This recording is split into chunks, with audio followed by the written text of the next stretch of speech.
नमस्कार दोस्तों, stock market studies में फिर से एक बार आपको स्वागत है। तो आज मैं बात करने वाला हूँ एक दिग्गज प्राइवेट सेक्टर बैंक के बारे में, क्योंकि जितने सारे प्राइवेट सेक्टर बैंक हैं, तो उससे कंपेयर करूँ तो ये जो आज जो जिस बैंक के ऊपर मैं डिटेल्स आपको स्टडी दूँगा, वो बैंक बहुत ज़बरदस्त बैंक है और फ्यूचर में आपको कितना अच्छा खासा इस कंपनी में पोटेंशियल है, उसके बारे में भी बताऊँगा।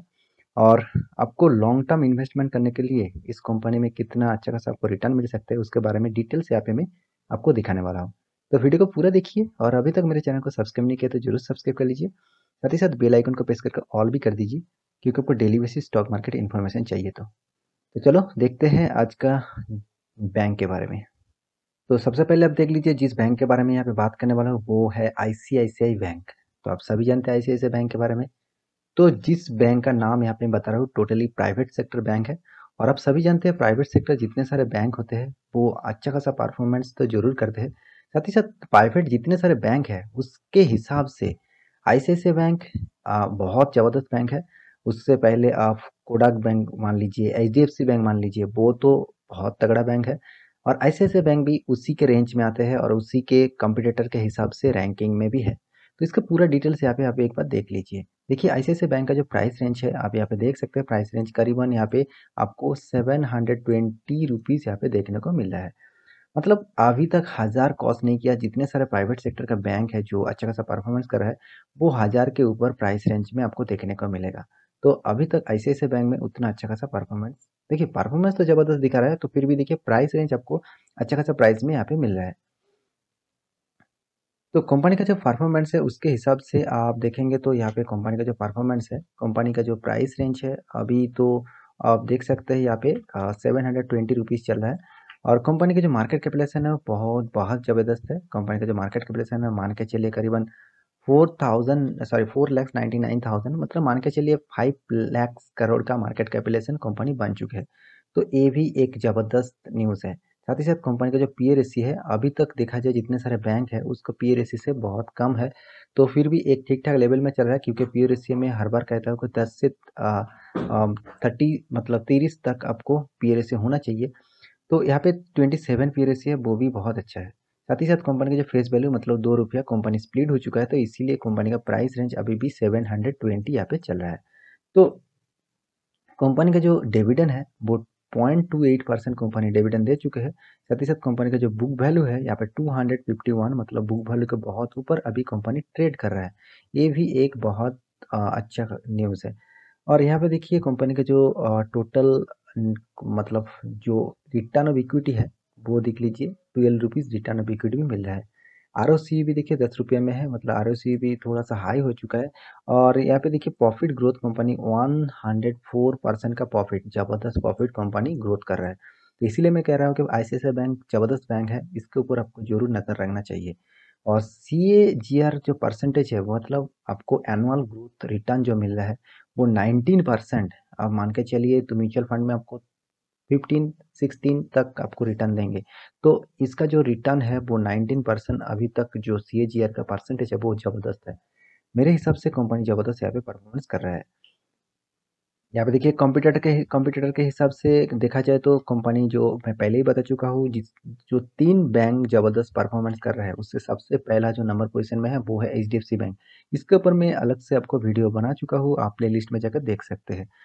तो दूसरा नंबर जो बैंक था वो कोडक बैंक था। वो कोडक बैंक अभी भी यहाँ पे नीचे चला गया क्योंकि उसका परफॉर्मेंस थोड़ा सा खराब हुआ है। देखिए परफॉर्मेंस खराब हुआ है इसका मतलब ये नहीं कंपनी खराब हो गया।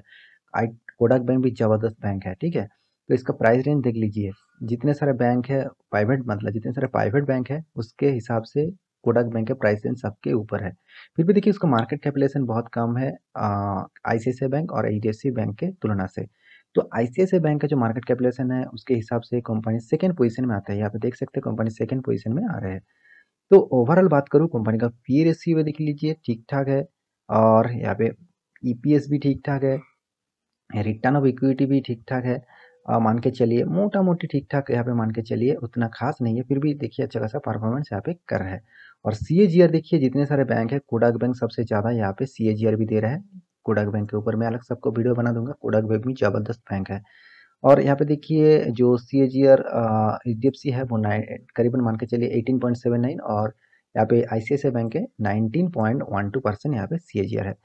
तो बाकी जितने सारे बैंक है उसके तुलना से ICICI बैंक मेरे हिसाब से बहुत ज़बरदस्त बैंक है।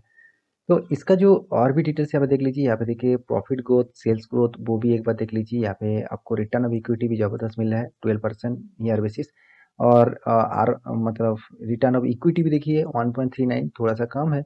और यहाँ पे देखिए कंपनी के पास जो CAGR है मैं पहले ही आपको बता चुका हूँ। और यहाँ पे शेयर होल्डिंग पैटर्न एक बार देख लीजिए। कंपनी का जो शेयर होल्डिंग पैटर्न है इसके ऊपर आपको जरूर नजर रखना चाहिए, क्योंकि कंपनी के शेयर होल्डर है वो ज़्यादातर यहाँ पे देखिए FI के पास माल है, ठीक है। FI के पास सबसे ज़्यादा होल्डिंग है। प्रोमोटर के पास कुछ भी शेयर नहीं है, मतलब प्रोमोटर टोटली इस कंपनी में कोई भी हिस्सेदारी नहीं है।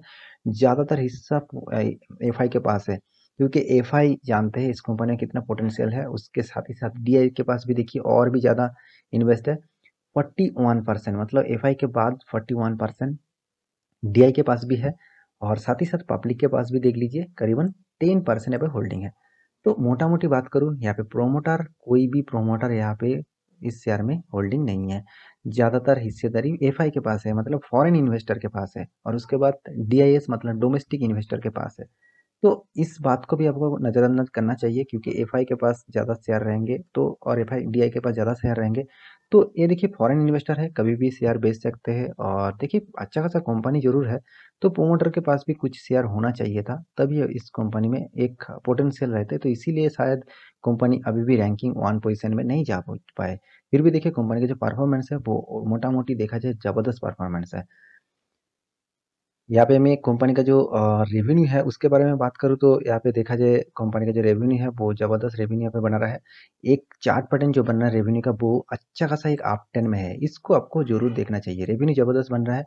यहाँ पे देखिए 2017 में, मतलब 2017 सालों में यहाँ पे 60,939 करोड़ का यहाँ पे टोटल रेवेन्यू जनरेट किया था। उसके बाद 2018 में देखा जाए 62,000 करोड़ का।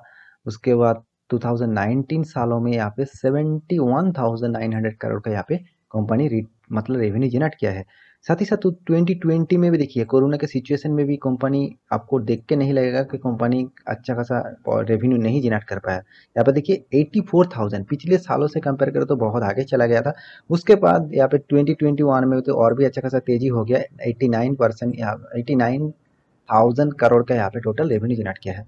साथ ही साथ यहाँ पे आपको नीट प्रॉफिट के बारे में दिखा दूँ तो नीट प्रॉफिट भी देख लीजिए 2000 यहाँ पे 17 सालों में 11,000 करोड़, 2018 सालों में 9,000 करोड़, और यहाँ पे 19 में थोड़ा सा कम हो चुके थे 5,000 करोड़, और यहाँ पे 2020 में 11,000 करोड़, और 2021 में 20,200 करोड़ यहाँ पे टोटल रेवेन्यू जनरेट किया है।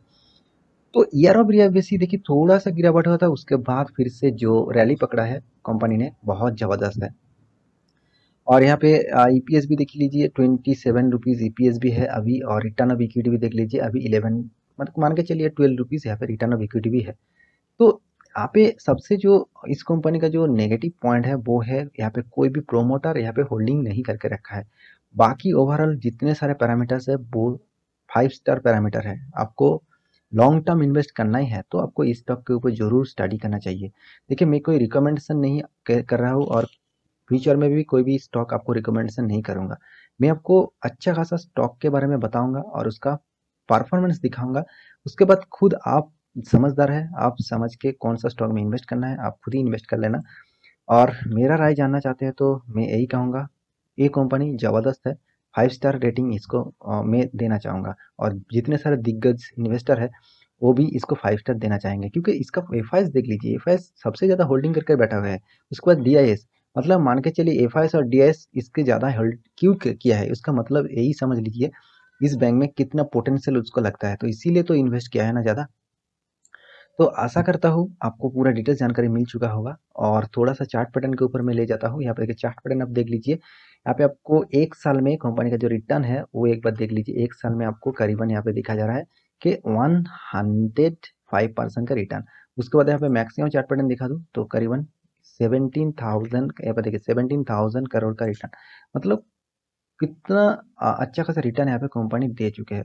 तो कंपनी का जो चार्ट पैटर्न बन रहा है बहुत ज़बरदस्त चार्ट पैटर्न, एकदम अप टेन, एकदम अप टेन। तो इस टाइप अप टेन स्टॉक में आपको हमेशा बना रहना चाहिए। देखिए यहाँ पे अब आप जरूर कहेंगे सर अब तो बता रहे थे कि अप्स एंड डाउन बहुत ज़्यादा है। देखिए इसका अप्स एंड डाउन जो है वो एक छोटा सा अप्स एंड डाउन है, उतना अच्छा खासा है। हाँ, यहाँ पे ज़्यादा गिरावट हुआ था, यहाँ पे ज़्यादा गिरावट हुआ था, उसका तो कोरोना का सिचुएशन आया था। हर कोई स्टॉक यहाँ पे अच्छा खासा गिरावट दिखा है। उसके बाद जो रैली पकड़ा है वो टोटली अप टेन है। तो कंपनी में आपको इस टाइप कंपनी में ज़रूर बने रहना चाहिए मेरे हिसाब से, क्योंकि कंपनी का जो परफॉर्मेंस है और कंपनी जिस तरीके से काम कर रहा है फ्यूचर में आपको अच्छा खासा जरूर रिटर्न देंगे, क्योंकि कंपनी अभी तक 17,000 करोड़ का सॉरी 17,000% का रिटर्न यहाँ पे दे चुके हैं। तो ओवरऑल बात करूँ कंपनी का परफॉर्मेंस के हिसाब से कंपनी ज़बरदस्त है। 5 स्टार रेटिंग इसको मिलना चाहिए और आपको इस स्टॉक के ऊपर इन्वेस्ट करने के लिए सोचना चाहिए, क्योंकि कंपनी का जो परफॉर्मेंस है वो ज़बरदस्त है। और कंपनी बहुत बार डिविडेंड भी दे चुके हैं, तो वही आपको फ़ायदा मिलता है। जितने सारे इन्वेस्टर है उसको सबसे ज़्यादा फ़ायदा मिलता है डिविडेंड, बोनस और स्प्लिट में। तो इस तीनों में आपको अच्छा खासा फ़ायदा मिलने वाला है इस कंपनी के ऊपर। तो आप इस कंपनी के ऊपर स्टडी करिए और पूरा डिटेल्स चेक करिए, उसके बाद इन्वेस्ट करने के लिए सोचिए। आशा करता हूँ पूरा डिटेल्स आपको जानकारी मिल चुका होगा। तो मेरे वीडियो आपको अच्छा लगता है तो प्लीज़ लाइक करिए और दोस्तों के साथ शेयर भी करिए। मिलते हैं अगले स्टॉक लेके, तब तक के लिए अच्छे से रहिए, अपने ख्याल रखिए, बाय बाय।